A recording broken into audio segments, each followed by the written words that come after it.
When I saw her, my heart raced. My breath caught so suddenly I thought something had struck me. It wasn't just the way she moved, sharp, controlled, precise. It was the silence she carried. A silence that screamed louder than the marching boots echoing through the concrete walls of the base. She wasn't speaking. She wasn't even looking at me. But in the seconds that passed between her shadow touching the edge of sunlight and her body turning toward the field, something inside me cracked. I had seen soldiers before, worn down, closed off, guarded, but she was something else entirely, like someone who had already died once and came back with purpose, or pain. Her uniform was crisp, her jaw clenched, her hair pulled back with military precision, but it was her eyes, those eyes that scanned the horizon like they were searching for ghosts, that held me. She didn't look like someone you could meet. She looked like someone you remember before you even know her name. I stood still for too long, watching. The sun was brutal that afternoon, beating down over New Mexico like it was punishing the earth. The air tasted like dust and iron. I had come here for a story. But what I found was a woman I couldn't walk away from, not because she was beautiful, but because she looked like she had survived something I couldn't understand. 3 days earlier, I hadn't even planned to be on that base. My assignment was supposed to be a clean, easy interview, a feature on veterans returning home from overseas. I was sent to fill in for a colleague who caught a stomach virus. Just collect some quotes, grab a few pictures, and get out, they said. It's not war coverage, you'll be bored. They were wrong. From the moment I crossed the checkpoint and stepped into that heat, something shifted. Maybe it was the silence. Maybe it was the way the wind blew dust across the training yard like a veil. Or maybe I was just tired of pretending that my life meant something just because I had a press badge. I had been writing for over a decade. War zones, refugee camps, collapsed regimes. I'd seen bodies buried under concrete, mothers holding children who didn't breathe, and men crying into empty wallets. And somewhere along the way, I stopped believing in people, or stories, or love. I collected pain, reported it, edited it into headlines, and still I felt nothing. Until her. The morning I arrived, I walked past the field where soldiers trained. They ran laps, shouted commands, lifted weights under the unforgiving sun. It all felt routine, mechanical, rehearsed. But then she walked into view. She wasn't running, she was watching. Standing beside a jeep, arms crossed, eyes locked on the distance. And I swear, for a split second she turned in my direction. Not all the way. Just enough to make me feel like I had been caught staring at something I shouldn't have seen. That was the moment everything changed. I pretended to keep walking, tried to act like I hadn't just had my breath stolen by a woman whose name I didn't know. I checked my assignment sheet, found the name of the public affairs officer I was supposed to meet, and headed for the building. Inside, I sat through formalities, names, ranks, paperwork. They introduced me to a few service members cleared for interviews. I nodded, took notes, asked the questions they expected, but none of them mattered, because I was already thinking about her. Later that day, I brought it up casually. There was a soldier on the field earlier. She wasn't training, just observing, quiet, serious. Do you know who she is? The officer looked at me, then away. Probably Captain Liane Rivera. She's not part of this segment. Why not? She's on deployment prep. She's leaving soon. Classified location. How soon? Less than 2 weeks. I paused, then asked without thinking, has she given any interviews before? The officer smirked. Rivera? No. She doesn't talk to the press. She doesn't really talk to anyone. I nodded politely, but inside something was already taking root. I couldn't explain why I wanted to talk to her. It wasn't attraction, not in the way people expect. It was gravity. Pull. She looked like someone who carried more than weapons. Like someone who knew things no one else dared say. I spent the rest of the day walking the base, camera hanging from my shoulder, pretending to scout locations for photos. But my eyes kept drifting, toward the jeep, toward the place where I saw her stand, toward that silence. That night I couldn't sleep. My hotel room felt colder than usual. The television played late-night static. My laptop glowed in the corner, files half open, sentences half formed, but none of it mattered. I kept seeing her eyes, or maybe just the shape of her pain, and I knew I had to see her again. Not for the story, not for the assignment, but for something I hadn't felt in years, for the truth. I saw her again the next day. She was standing near the motor pool, clipboard in hand, surrounded by 3 other soldiers. They were talking, laughing, casual. She wasn't. Her stance was sharp. Her eyes were moving, alert, calculating, but not cold, just withdrawn. Like someone who knew better than to waste energy on people who wouldn't stay. I don't know what made me do it. Maybe it was the way she didn't try to belong, or the way the sun cut across her cheek, exposing the curve of a scar I hadn't seen before. It wasn't the kind of thing you ask about, but I wanted to know everything, so I waited. When the group scattered, she walked alone toward one of the Humvees, and I followed. "Captain Rivera," I said, quietly enough to not draw attention. She turned, not surprised, not defensive, just prepared. "Yes?" Her voice was even, low, steady, and close. "I'm a reporter. Michael Crane. I'm doing a piece on transitional deployments. I was hoping I could ask you a few." "No," she said. Just like that. She turned back toward the vehicle. "I'm not asking for anything official," I added. "Off record, personal insight. 1 minute of your time." She looked over her shoulder. "You're persistent. I've been accused of worse." That got a flicker. Not a smile, but a small shift in her posture, like she was weighing whether I was dangerous or just stupid. She turned fully. "I'm not part of your article." "Why not?" "Because I leave in 9 days." Her words hit me harder than I expected. 9 days. "So you're deploying?" She nodded once. "Where?" She paused. "Classified. But let's say, somewhere familiar." Then something softened. "I'm serving in Mexico. Border cooperation, tactical support. But the next one's different. Overseas. Higher risk. So you're stationed in Mexico, but you're from the US?" She raised an eyebrow. "Born in Arizona, raised by 2 flags. My mother's from Sonora. I speak both languages, but I don't trust either border." Her words came sharp, clear, not rehearsed. She had said this before, to someone or maybe to herself. "Why talk to me now?" I asked. She looked around. The sun was lowering. Shadows stretched long over the cement. "Because you didn't call me beautiful soldier or ask for a picture. That's new." I swallowed. "You are beautiful. But that's not why I'm here." She held my gaze for the first time. Really held it. And I swear the world hushed. "I'm not interested in being your story," she said. "I'm not interested in writing one without you," I replied. The silence between us wasn't awkward. It was charged, like a fuse waiting for spark. She stepped back. "Meet me tomorrow, near the southern fence. Before sunrise." Then she turned and walked away, no name, no goodbye. But something in me lit up like a flare in the dark. The next morning I was there before the sun, and she was already waiting. She was already there when I arrived. The morning air was cold, sharp with dust, and the sun had barely broken the line of the mountains. She stood near the fence, jacket zipped up to her neck, steam rising from a chipped metal cup in her hand. The light hit her profile slowly, like the day itself was unsure how to approach her. "You're early," she said without turning. "You're earlier. I never sleep well before deployment." I stepped closer, slowly. We were outside the perimeter of the base, near the edge where barbed wire gave way to open desert. No one patrolled here at this hour. It was quiet, private. "You really shouldn't be here," she said, finally looking at me. "You invited me." Her mouth twitched, almost a smile. "I don't usually do that." We stood in silence for a while. I didn't ask questions, she didn't explain. We just watched the sun stretch across the sand. Then she said, "My brother died in the field, 3 years ago. Same unit I'm heading into now." I looked at her, but she didn't look back. Her eyes were fixed on the horizon. "He volunteered for an op that wasn't his. Said he didn't trust the timing. Said someone had to be there who cared." She exhaled slowly. "They found him 2 weeks later. What was left?" "I'm sorry," I said. She nodded once, but didn't respond to the words. She didn't want sympathy. She wanted space to speak. "My parents stopped speaking to me after I enlisted. They said one child was enough to bury." Her voice didn't shake. It was almost too steady. That kind of calm only comes from people who've had to lock their grief down for too long. "Why did you go in?" I asked. "Because no one ever listened to women like me where I grew up."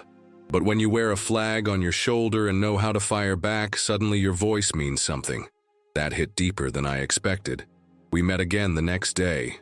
Same place, same hour. She brought the coffee this time. Black, bitter, strong. We sat on a fallen fence post, knees almost touching but not quite. She told me about the heat in northern Mexico, how it seeped into your bones, about chasing smugglers through canyons, about watching friends fall, about the politics no one talked about, and the scars no one got medals for. She asked about my life too, about the war zones I'd photographed, about the stories I never published, about why my eyes looked tired even when I smiled. I told her the truth, that I had stopped believing in anything, that I had been chasing headlines for so long I forgot what a heartbeat sounded like when it wasn't selling something. "You talk like someone who wants to run," she said once. "I stopped running," I replied. "Now I'm just drifting."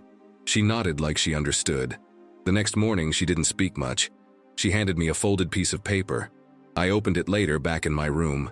It was a sketch, charcoal on rough paper. A soldier standing alone near a wire fence staring at the rising sun. No name, no words, just a date scribbled in the corner, the day her brother died. I stared at it for a long time, and I realized something that scared me more than any war I'd covered. I was falling for her, not because she was strong or beautiful or tragic, but because she looked at me like I wasn't just a visitor passing through, like I was something solid in a world that was always shifting. And for the first time in years, I didn't want to leave. The next day felt heavier. The sky held no color, and even the wind seemed quieter, like it didn't want to stir what was coming. We didn't meet at the usual spot. She had slipped a folded note through one of the guards. It read, "After sundown, old equipment hangar." When I arrived, she was already there, back to the light, arms crossed, her silhouette outlined by the fading sun, casting long shadows across the empty concrete. She looked like someone bracing herself for something final. "I leave in 2 days," she said as I approached. I said nothing. 2 days wasn't enough time to say what needed saying. But I'd learned she didn't want promises. She wanted presence. "Why here?" I asked. "No one comes here anymore. No drills, no noise. It's like the place forgot how to be part of the war." We sat on a low bench, rusting beneath a broken overhang. The silence wasn't uncomfortable. It was sacred, like the air between us had agreed not to interrupt what couldn't be undone. "I wasn't going to say goodbye," she said suddenly. "I don't usually let people close before I leave." "You already did." She turned to me, searching. "Did I?" I didn't speak. I just looked at her, and whatever wall she had kept up finally dropped. She pulled something from her jacket. It was the sketch. But now, it was different. She had drawn herself again, the same soldier facing the sunrise. But beside her stood a second figure, not holding hands, not touching, just there. "That's you," she whispered. I ran my fingers over the pencil lines. "You finished it." She nodded. "I didn't draw you before because I didn't want to admit I needed you there." The quiet between us grew dense, not with fear, but with permission. Without another word, she stood, walked slowly toward the open doorway of the hangar, and stopped. She didn't look back, just waited. I followed. Inside, the air was warmer. Still, the only light was from the distant sunset bleeding in through the broken windows. She turned to me, and for the first time, her face didn't hold the armor she always wore. She reached for my hand. It wasn't rushed. It wasn't desperate. It was deliberate. A decision. No words passed between us as we leaned into each other. No need to explain what the world outside wouldn't understand. In that hollow, abandoned space, something real took shape between us. We didn't sleep. We stayed close, breathing together, letting the moment speak the language neither of us had been taught. Just before dawn, she rested her forehead against mine. "If I don't come back," she whispered, "don't wait for me." "I'll wait anyway," I replied.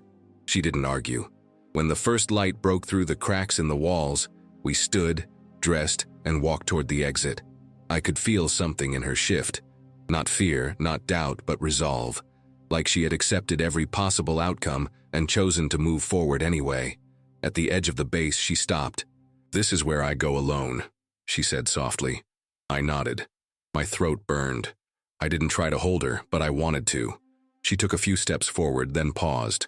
Without turning around, she said, "You made me feel seen. Even if that's all we ever get." It was enough. And then she was gone. Back in my room, the emptiness was louder than ever. I sat at the desk, opened my laptop, and stared at the blinking cursor. I tried to write something, anything, but every sentence fell flat. No headline could capture what we had shared, because it wasn't a story. It was a wound, a heartbeat, a moment I couldn't frame or explain. That night, I couldn't sleep. I paced. I read her note again. I traced the sketch until my fingers smudged the paper. And when the sun rose, I sat outside the hangar alone, just to feel the air where she'd been. She didn't tell me where she was going. She didn't leave instructions. But she had given me something no one else ever had, the truth of herself. And I had no idea if I'd ever see her again. But I knew, without question, that part of me had gone with her. The first day without her was hollow. I woke up before dawn, instinctively checking my phone, half expecting a message that would never come. I walked along the edge of the town, past fences and dirt roads, trying to feel close to something that was already slipping away. It was as if the world had tilted slightly in her absence, and I couldn't find my balance. There was no official notice, no announcement, no confirmation of her deployment. She had simply vanished into the rhythm of war, like so many before her, and I was left in the quiet. Every night I wrote letters I never sent. I started with her name at the top, Leon, even though I had never dared say it aloud to her before. Each letter was a memory, a plea, a confession. Each one ended the same way: "Please come back." I checked the news obsessively. Reports about troop movements, clashes near borders, operations with unnamed casualties. Every article felt like it might be about her, or might be hiding her. And every silence between updates grew heavier. Days turned into weeks. There was no word. And in the absence of answers, imagination became a cruel enemy. I pictured her alive and strong. I pictured her hurt and alone. I pictured her gone. One night, I dreamt of her walking toward me through a rain-soaked street, limping, her coat heavy, but her eyes clear. She smiled, then faded. I woke up sweating, shaking, my throat tight with something between relief and loss. Back at work, I went through the motions, filed reports, edited copy, took meaningless photos of people who weren't her. My editor said I looked distant. I was, because half of me was still waiting in that moment when she disappeared, when everything was left unsaid. Then, one morning, an envelope arrived. No stamp, no return address. Just my name in handwriting I recognized instantly. My hands trembled as I opened it. Inside was a single page, folded carefully. If you're reading this, it means I made it back, but not all of me returned. The rest of the note was brief. She was alive, but injured, badly, a blast, a convoy ambushed, shrapnel, fire, a leg gone. She had survived, but she wasn't ready to be seen, not like that, not by me. "I couldn't let you see me broken," she wrote. "Not when you looked at me like I was whole." Tears blurred the words. My hands clutched the paper like it might disappear if I blinked. She had returned quietly to the US, flown to a military hospital stateside, transferred to a rehab center. No fanfare, no ceremony, just recovery and silence. She hadn't told anyone, especially not me. I reread her line over and over: "I couldn't let you see me broken." But she was wrong, because to me she had never been stronger than in the moments she let me see her weakness. That night, I wrote a reply. I told her about the mornings I still thought of her, about how I kept her sketch in my coat pocket, creased and faded. I told her about the silence, the waiting, the way my life had narrowed into the shape of her absence. And I told her the truth. "You're not broken. You're real, and whatever's left of you, it's more than I've ever had from anyone else." I didn't know if the letter would reach her, but I mailed it anyway. A week passed, then two. And then, late one night, my phone buzzed. Unknown number. One message. "Meet me, tomorrow, 6 p.m. Washington Square Park." That was all. But I knew. I showed up an hour early. The fall air had that crisp bite of change. The sun dropped slowly behind old brick buildings. I sat on a bench near the fountain, heart pounding, scanning every face that passed. She arrived just after sunset. She wore a long coat, her hair shorter now, her posture a little more guarded, but her eyes were still fire beneath restraint. We didn't speak at first. She sat down beside me, slowly, carefully. I saw the crutch folded beside her, the prosthetic hidden under the coat, and I knew she had fought a different kind of battle since I last saw her. "I wasn't sure you'd come," she said softly. "I never left," I answered. She looked down. Her hands trembled slightly. "I thought maybe you'd see me different now." "I do," I said, "but not the way you fear." She turned toward me. "You don't have to stay." "I know." She closed her eyes, and for the first time since she left, I reached out. Not to hold her, just to let her feel my presence, real and near. "I'm still me," she whispered. "I never wanted anyone else." And finally, she let her head rest against my shoulder. No more hiding, no more silence. We stayed like that until the cold crept in, until the stars came out, until the pain between us softened into something almost like peace. I didn't ask for details. She didn't offer them. All I needed to know was that she was here, alive, breathing, choosing to be with me, not because she had to, but because she wanted to. And that made all the difference.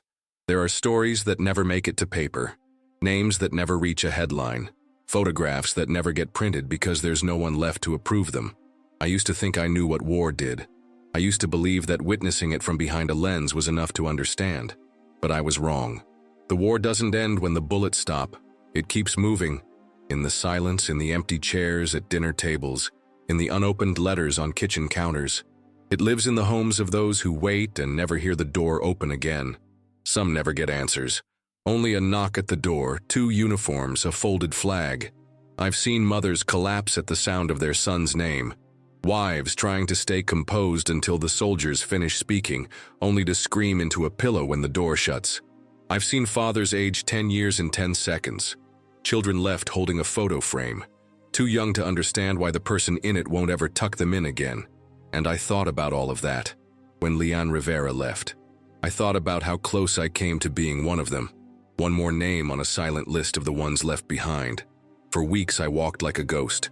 I counted every day not by time, but by absence. And I wondered what it would feel like if the letter that came had told me she didn't survive.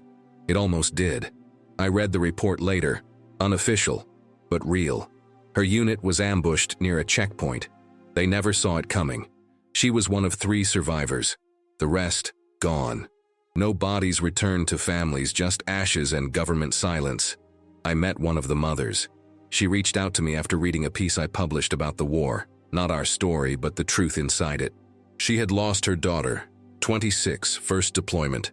She told me how she still kept her daughter's room exactly the same, even after a year. The smell of her shampoo still lingered in the pillowcase. Sometimes she opened the closet just to feel like she was nearby. She said, "They told me she was brave, that she died with honor, but no one tells you how to breathe when your baby is in a box." I sat in silence. I didn't have words, only guilt, because Leanne had made it back, scarred, changed, but alive, and others hadn't. I remembered the first time I saw Leanne touch her prosthetic. She wasn't ashamed, she wasn't weak, but I could see in her eyes that she carried names. Names of people who had trusted her, fought beside her, died while she crawled through dirt and blood to survive. "They were better soldiers than me," she said once. I told her, "The best soldiers never stop carrying others." And she did, quietly, constantly. We began attending memorials together, not just for her unit, but for others. She didn't speak at them. She just stood still, hand over heart, lips pressed into a line of restraint. Sometimes afterward, she would sit in the car and cry. Not loud, not messy, just silent tears that carved their way down her cheeks like rivers that had no end. The war takes many things, lives, limbs, time, but it also takes voices. And I knew then, we were lucky. We got a second chance, but there were families who never got even that. And every time I held her hand, I thought of the fathers who never walked their daughters down the aisle, the brothers who never got to say sorry, the lovers who slept beside an empty space every night, dreaming of people who would never return. That pain lives quietly in our world. You see it in veterans who flinch at fireworks, in widows who leave the porch light on, in parents who keep answering phones hoping it was all a mistake. And you see it in the eyes of soldiers who did make it back, carrying the invisible weight of those who didn't. Leanne once told me, "It's not survivor's guilt, it's survivor's duty." And I believe her, because those who return don't just live for themselves. They live for the silence too, for those who never got the chance. We got married on a rainy afternoon, no guests, no flowers, just a quiet ceremony at City Hall and the sound of her crutch tapping gently against the marble floor. She wore a navy blue dress and a fragile smile. I wore the same suit I'd worn to cover a funeral once. But that day, it finally meant life. She never asked me to save her. I never tried to change her. We simply built something between the scars, a place where silence was no longer loneliness. A year later, we had a daughter. She was born early, eyes wide, hands always reaching. We named her Hope, not because we were optimistic, but because we knew what it meant to survive the absence of it. At night, I would sometimes find Leanne sitting by the crib, tears on her cheeks. I never interrupted. I knew what she was seeing, not just our child, but the children her fallen friends would never hold. The life that war tried to take, now wrapped in a blanket breathing softly. And yet, not all stories end like this. Some don't get the rain, or the dress, or the name written on a birth certificate. Some end with silence, with a knock on the door, with a photo never updated. We were the exception, not the rule. Because in war there are no guarantees, only moments. And if this story touched your heart, leave a rating from 0 to 10 in the comments. And if you believe true love still exists, subscribe to Written Destiny Official. Here, every story has a soul.